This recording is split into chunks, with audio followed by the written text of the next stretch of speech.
नमस्कार साथियों, रमक जमक चैनल के जरिए हम समय समय पर जन सेवा कार्य करने वाली संस्थाओं की जानकारी आप तक पहुंचाते रहते हैं, जिससे कि आपके माध्यम से जरूरतमंदों की मदद भी हो सके और सेवा कार्य करने वाले संस्थाओं की जानकारी भी आम जन तक पहुंच सके।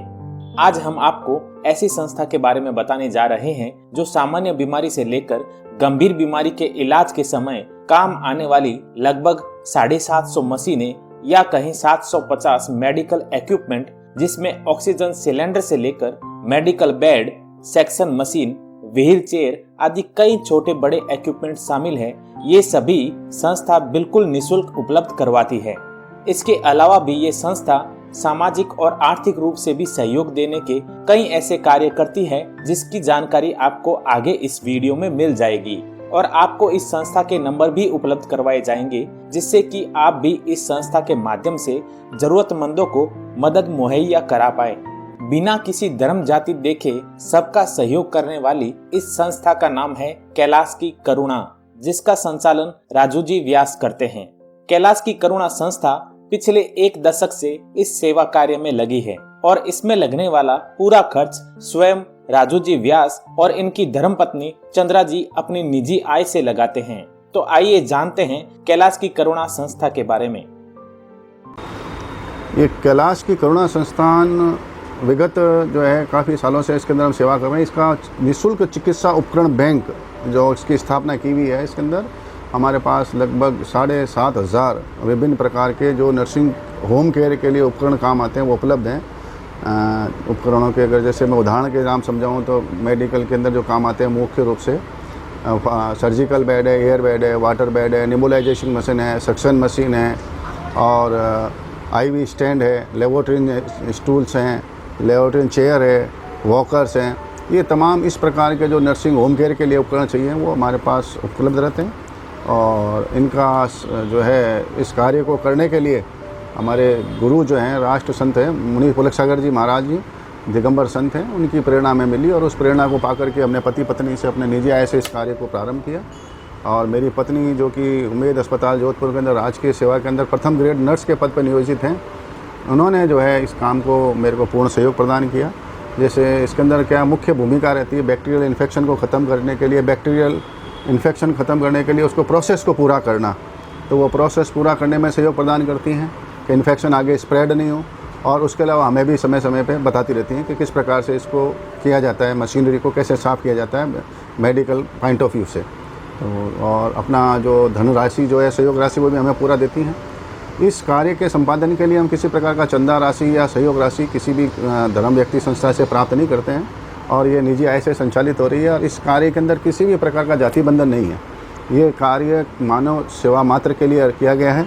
इसके तहत जो है हमारे पास में जो काम जो करते हैं, आमतौर के अंदर कोशिश प्रयास ये रहता है भाई कि हम किसी व्यक्ति को जब सामान देते हैं तो हमारी सुरक्षा गारंटी होनी चाहिए। कोई रेफरेंस के अंदर कोई अगर नाम मिल जाता है तो ठीक है, और कोई अगर अनजान व्यक्ति आता है और नहीं भी जानते हैं हम उसको, तो उससे कोई अल्पांश राशि जो है उसके हम बतौर सिक्योरिटी उससे ले लेते हैं और एक लिफाफे में सुरक्षित रखते हैं। और जब हमारा सामान हमको लौटाता है तो वो सुरक्षा राशि जो हमने ली है उसके जमानत के बतौर जो राशि प्राप्त की है वो राशि हम उनको लौटा देते हैं वापस। और उनके प्रकार से जो ये सहयोग की भावना से ये कार्य चलता है। मूल रूप से जो कोई अगर चंदा देना चाहता है तो हम उसका इसलिए विरोध करते हैं कि अगर हम चंदा लेंगे या किराया भाड़ा लेंगे तो मरीज़ की हम अमंगल की कामना करेंगे। उसके अंदर भाव ये रहता है। अगर किराया लेंगे तो हम सोचेंगे मरीज़ काफ़ी लंबे समय तक ठीक ना हो, ऐसा भाव रहता है। और चंदा देंगे तो सोचेंगे एक अमीर वर्ग का आदमी हो और वो बीमार पड़ा रहे और मोटी रकम हमें दें। तो इस भय से कि मन के अंदर पवित्रता का भाव समाप्त ना हो और पवित्रता का भाव बनाए रखने के लिए इन 2 बिंदुओं को यहाँ से मुक्त रखा गया है कि चंदा ना लिया जाए, किराया नहीं लिया जाए और किसी भी अन्य स्वरूप में भी हम किसी धनराशि को स्वीकार नहीं करते। और तमाम उपकरण जो है देते समय और एक निर्धारित प्रारूप है, उस प्रारूप के अंदर उसको भर लिया जाता है और उसके ID प्रूफ जो है हस्ताक्षर करवा करके हम ले लेते हैं। एक सामान्य प्रक्रिया होती है, 2 मिनट की प्रक्रिया के अंतर्गत तो उसको सामान सारा एक आदमी के लिए करीब 20 से 25 हज़ार रुपये का सामान प्रति रोगी की आवश्यकता रहती है। जो एक परिवार का सदस्य अपने वृद्ध माता पिता या परिवारजन के लिए एक साथ इकट्ठा 25,000 20,000 रुपया खर्च नहीं कर सकता। ऐसी विकट परिस्थितियों के अंदर हम एक सहयोग के भावना से उसके लिए सामान देते हैं। और अभी तक हमें जो बेटर एक्सपीरियंस रहा है, जनता का बहुत सहयोग रहा है किसी ने हमें कोई विचित्र प्रकार से या पीड़ा नहीं पहुंचाई है, किसी तरह का नुकसान भी नहीं पहुंचाया है। जिस तरह से हम सुरक्षित सामान को देते हैं वापस सुरक्षित भाव से लौट कर जाता है। हम जो है उसको वापस बैक्टीरियल इन्फेक्शन से उसको रहित करके उसको वापस सामान को आगे रिसाइकल चलते रहता है। ये कैलाश की करुणा हमारा निःशुल्क चिकित्सा उपकरण बैंक जो है 84 हाउसिंग बोर्ड सब्जी मंडी 21 सेक्टर स्थित है। इसका रोज़ाना शाम को 5 से लेकर के 7 बजे तक, ग्रीष्मकालीन के अंदर और शीतकालीन के अंदर शाम को 5:30 से लेकर के 7 बजे तक हमारा कार्य समय इसका रहता है। और यहाँ तमाम उपकरण हम निःशुल्क रूप से प्रदान करते हैं। आइए हम आपको बताते हैं। जैसे हमारे यहाँ ये सर्जिकल बेड है रखा गया है, सर्जिकल बेड भी होता है। उसके बाद ऊपर मैट्रेस वो भी रखा जाता है। और बहुत सारे उपकरण हैं, मुख्य रूप से जो काम आने वाले उपकरण हैं जिसके अंतर्गत है सक्शन मशीन, कीमती में होता है। सक्शन मशीन हमारे पास रहती है यहाँ पे। और उसके अलावा एयर बेड है, वाटर बेड है, नेबुलाइजिंग मशीन है। ये तमाम उपकरण रहते हैं मेरे पास में। व्हील चेयर्स रहती हैं, व्हील चेयर है और वॉकर्स हैं। इन सब के अतिरिक्त मेरे पास में मानव के शव को सुरक्षित रखने के लिए डेड बॉडी फ्रीज़र जो होता है वो भी बिल्कुल निःशुल्क सेवार्थ दिया जाता है, ताकि शव को सुरक्षित रखा जा सके और किसी प्रकार की तकलीफ़ नहीं हो। हमारे पास जो सर्जिकल बेड है वो विभिन्न प्रकार के रोगी की आवश्यकता के अनुसार दिया जाता है। किसी को सिंगल साइड ऑपरेटेड होता है, कोई डबल साइड ऑपरेटेड होता है और 4 साइड ऑपरेटेड। तो ये अलग अलग तरह के जो है बेड्स होते हैं जो डॉक्टर रिकमेंड करते हैं, उसके बिहाफ के ऊपर हम जो है मरीज़ को देते हैं। जिसमें IV सेट है। मैट्रेस के ऊपर जो अलग प्रकार के मैट्रेस लिया गया है, 2 फोल्ड मैट्रेस अलग होता है, 4 फोल्ड मैट्रेस अलग है। व्हील चेयर भी इसी प्रकार से लेते हैं कि किस प्रकार का रोगी उसको व्हील चेयर किस प्रकार से काम में दी जानी है। ऑक्सीजन सिलेंडर्स हैं मेरे पास में, जैसे ये देख रहे हैं आप पीछे नज़र आ रहे हैं, ऑक्सीजन सिलेंडर्स वगैरह हैं। कोरोना काल के शुरुआती दिनों में ही संस्था के राजू जी व्यास उत्पन्न होने वाली विकट परिस्थितियों को भांप चुके थे। इसलिए उन्होंने जोधपुर शहर में संस्था की तरफ से कोविड सेंटर खोला, जिसके जरिए हजारों लोगों का निःशुल्क इलाज समय से संभव हो पाया। आमतौर पर मीडिया से दूर रहकर कार्य करने वाली इस संस्था के संचालक राजू जी व्यास ने खुद एम्बुलेंस चलाकर सैकड़ों लोगों को समय से कोविड सेंटर पहुंचाया था। और आज भी डेंगू का फैलाव देखते हुए वे खुद ही सार्वजनिक स्थानों पर फॉगिंग मशीन लेकर चले जाते हैं। मैं जानकारी देने के लिए खड़ा हूँ आपके लिए। उस जानकारी का महत्वपूर्ण अंशों के अंदर जानकारी देता चलूँगा मैं आपको। ये आप देख रहे हैं मेरे पास में खड़ी है, ये मेरी एक वाहन है जिसका हमने इसका निःशुल्क सेवार्थ है ये एक वाहन। और ये वाहन जो है घर से शमशान की यात्रा निःशुल्क करवाते हैं। इसके अंदर कोई जाति बंधन नहीं लेते, कोई किसी प्रकार का जाति बंधन के अतिरिक्त चंदा और राशि का संग्रहण नहीं करते। और महत्वपूर्ण चीज़ ये है कि ये सेवा पूर्णतया सभी धर्म जाति वगैरह के लोगों के लिए है और इसके अंदर किसी प्रकार का भेदभाव और नहीं रखा जाता, पवित्रता का ध्यान रखा जाता है। और ये सेवा विगत 12 वर्षों से मेरी निजी आय से चल रही है और इसको कार्य को करते हुए बड़ी संतोषजनक व्यवहार रहता है दिल के अंदर कि हम किसी के काम आए। कोई जहाँ परिवार के अंदर तकलीफ़ होती है कि उनके अंतिम संस्कार के समय उनके अर्थी को बनाने वाली व्यवस्था नहीं होती या बहुत ज़्यादा सख्त विकसित शव होता है, तो उनके लिए हमने एक अर्थी जो बना रखी है, इसका 2 मायने के अंदर बहुत अच्छी है। आर्थिक दृष्टिकोण से बार बार अपव्यय नहीं होता है और समय का भी हास नहीं होता है। और जो हमारा वन की जो संपदा है, बांस वगैरह, उसका हास नहीं होता है। उस दृष्टिकोण से इसको स्थायी रूप से निर्माण करवाया गया है ताकि लागत मूल्य कम आए।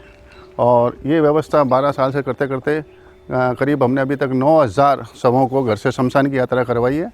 और गरीब लोगों के लिए इसके अंदर लकड़ा, कपड़ा और शमशान की जो तमाम सामग्री है वो निःशुल्क देने का प्रावधान रखा गया है। इसमें कोई किसी का चंदा नहीं लेंगे और कोई इसमें भेदभाव नहीं रखा जाता कि किस जाति वर्ण व्यवस्था से लोग बाग हैं। अगर गरीब है और बिल्कुल लावारिस शव है, उसका सरकारी प्रक्रिया के अंतर्गत अंतिम संस्कार करने की भी व्यवस्था बिल्कुल सतत रहती है और ये काफ़ी संतोषजनक व्यवहार से काम चलता है। और अब मैं आपको एक चीज़ और दिखाता हूँ। मेरे पास में आप देखेंगे कि अभी जो कोरोना काल चल रहा था, तो कोरोना काल के अंदर जोधपुर की जो तंग गलियां हैं, जिसके अंदर बहुत बड़ा एक तकबा, हमारी बहुत बड़ी आबादी का जो क्षेत्र है वो वहाँ रहता है और वहाँ कोरोना की बहुत बड़ी समस्या आ खड़ी हुई थी और कई शरीरों को वहाँ देह त्याग दिया था। तो उस विकट परिस्थितियों के अंदर ये कॉम्पैक्ट साइज़ का हमने ट्रैक्टर चुनाव किया और इस ट्रैक्टर को मैंने बनाया और ये हाइपोक्लोराइड का छिड़काव करता है। इसके लिए एक विशेष तरह का ये जो यंत्र जो आप देख रहे हैं, इसमें भी किसी प्रकार का चंदा भाड़ा नहीं लिया गया, कोई जाति का नहीं देखा गया और ये पूर्णतः निःशुल्क सेवा है जिसका लाभ सभी वर्गों को मिलता रहता है। और इसी प्रकार से मेरे पास डेंगू, मलेरिया आदि जब प्रकोप होता है उस समय उनके मच्छरों के विनाश के लिए जो प्रक्रिया है फॉगिंग की, उसकी भी मशीन मेरे पास हैं 2, तो उससे फॉगिंग किया जाता है। उस फॉगिंग के लिए भी किसी प्रकार का कोई चार्जेस नहीं है। मैं चार्जेस नहीं है बार बार इसलिए जिक्र कर रहा हूँ कि जो सेवा का जो महत्व है उसके अंदर मूल्यों को अगर जोड़ देते हैं तो प्रकल्प बदल जाता है। इसलिए जहाँ तक हो सके मानव के काम आए पहला भाव ये रखा गया है। लोभ और मोह को त्याग करके इन कार्यों को प्रारंभ किया गया है और इस कार्यक्रम में बहुत आराम मिलता है इसके अंदर। और विकट समय के अंदर लोगों को भोजन को बांटने के लिए ये अटैचमेंट भी तैयार किया गया है ट्रैक्टर ट्रॉली के रूप में, जो ट्रैक्टर के पीछे भोजन रख दिया जाता है और भोजन रख करके गरीबों को बांटने का इसके अंदर प्रावधान रखा गया है। कार्य करने वाले की जो प्रणाली है वो माउथ पब्लिसिटी से होती है। हम लोग किसी तरह का विज्ञापन नहीं दे सकते कि शव परिवहन के लिए और इसके लिए सैनिटाइजेशन के लिए, फॉगिंग के लिए हमारा कोई विज्ञापन प्रक्रिया नहीं है। केवल फ़ोन के माध्यम से जो हमें फ़ोन करके दूरभाष पे जो हमें इतला दे देता है कि भाई मेरे यहाँ इस पर अंतिम देह किसी ने त्याग दी और अंतिम संस्कार के अंदर हमारे को सहयोग प्रदान करें, चाहे वो वाहन के रूप में हो, चाहे उसके शव से संबंधित सामग्री का हो, तो उस समय फ़ोन पे जो मैं जितना मिलती है उस हिसाब से मैं उस कार्य को निष्पादन करता हूँ। और मेरे जो फ़ोन नंबर जो हैं वो मैं आपको जानकारी के लिए बता दूँ, इस आपके इस माध्यम से, आपके जो यूट्यूब के माध्यम से बताना चाहूँगा 9414243770। और ये समस्त सेवा जोधपुर निगम क्षेत्र के अंदर लागू होती है। ये समूचे जोधपुर का जो क्षेत्र है उस क्षेत्र को कवर करता है। और ये मैं जहाँ तक मेरी जानकारी है पूरे हिंदुस्तान के अंदर ये एक अलग तरह से जो कार्य जो मैं कर रहा हूँ इसके अंदर जो है काम तो निःशुल्क सेवा का कई लोग कर रहे हैं, वाहन सेवा तो बहुत दे रहे हैं, मोक्ष वाहन के नाम से, राम रथ के नाम से, लेकिन कहीं ना कहीं किसी न किसी रूप से मूल्यों से वो जुड़े हुए हैं। लेकिन हमारा तो सिर्फ एक ही सिद्धांत है कि किसी भी प्रकार का जाति बंधन नहीं, किसी प्रकार का चंदा संग्रहण राशि नहीं और कोई भेदभाव नहीं। और ये कार्य बहुत अच्छा है। इसके अंदर जिस किसी को आवश्यकता महसूस होती हो कि विकट समय के अंदर सहयोग चाहिए तो मेरे को मेरे फ़ोन नंबर पर दूरभाष में मुझे कहें, सैनिटाइजेशन के लिए कहें, चाहे फॉगिंग के लिए कहें, चाहे शव परिवहन के लिए कहें, चाहे आप एम्बुलेंस के लिए कहें, सेवा के लिए तैयार रहते हैं, तत्परता के लिए आपके सेवा के लिए तैयार रहेंगे। सेवा कार्य में पति पत्नी दोनों का एक साथ लगे रहना और इनका पूरा खर्च अपनी निजी आय से वहन करना, ऐसा उदाहरण बहुत कम देखने को मिलता है। श्रीमती चंद्रा जी इस सेवा कार्य में अपने गुरु और भगवान शिव की कृपा का होना ही मानती हैं। भगवान शिव के प्रति आस्था के कारण दोनों ही कैलाश मानसरोवर की यात्रा 3 बार कर चुके हैं। इसलिए संस्था का नाम भी कैलाश की करुणा ही रखा गया है। मैं सबसे पहले तो अपने गुरुदेव पुलक सागर जी महाराज को चरणों में कोटि कोटि नमन करती हूँ कि जब से वो हमारे गुरुदेव हैं उनकी प्रेरणा से हमें ये शायद मतलब कि मानव जाति को कैसे सहयोग प्रदान कर सकते हैं और ज़्यादा से ज़्यादा कैसे हम इस कोई भी बीमार व्यक्ति होता है उसको हम कैसे बचा सकते हैं। क्योंकि उस समय इंसान की जो सोच होती है वो एक घबराया हुआ होता है, उसमें हम कैसे सपोर्ट करें, ये हमें गुरुदेव ने बताया और हम इसको आगे कैलाश की करुणा के नाम से स्प्रेड किया। और जो भी ये कैलाश की करुणा में मेडिकल इक्विपमेंट्स जो है इसमें मेरे हस्बैंड बहुत मेहनत करते हैं और उनको बायोलॉजिकल ट्रीटमेंट जैसे होता है फ्यूमिकेट करना ऑपरेटर्स का, वो मैं उनको सहयोग प्रदान करती हूँ। और जैसे वो किसी पेशेंट के बारे में पूछते हैं तो मैं उन्हें फ़र्स्ट एड के बारे में सब कुछ बता देती हूँ और हम ऐसे चर्चा करते रहते हैं तो वो उन्हें मरीज़ तक पहुँचा देते हैं और जितना हो सके मैं उनको सहयोग करती हूँ।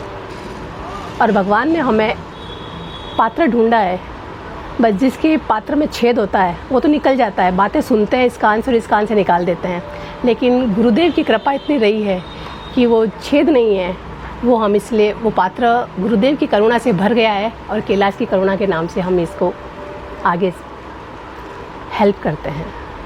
जोधपुर में चल रहे इस सेवा कार्य की जानकारी आप इस वीडियो को शेयर कर ज्यादा से ज्यादा लोगों तक पहुंचा सकते हैं ताकि इसका लाभ अधिक से अधिक जरूरतमंदों को पहुंच सके। ऐसी ही और जानकारी के लिए आप हमारे चैनल को सब्सक्राइब कर सकते हैं। मिलते हैं अगले वीडियो में, तब तक मुझे यानी राधे कृष्ण ओझा को इजाजत दीजिए। नमस्कार।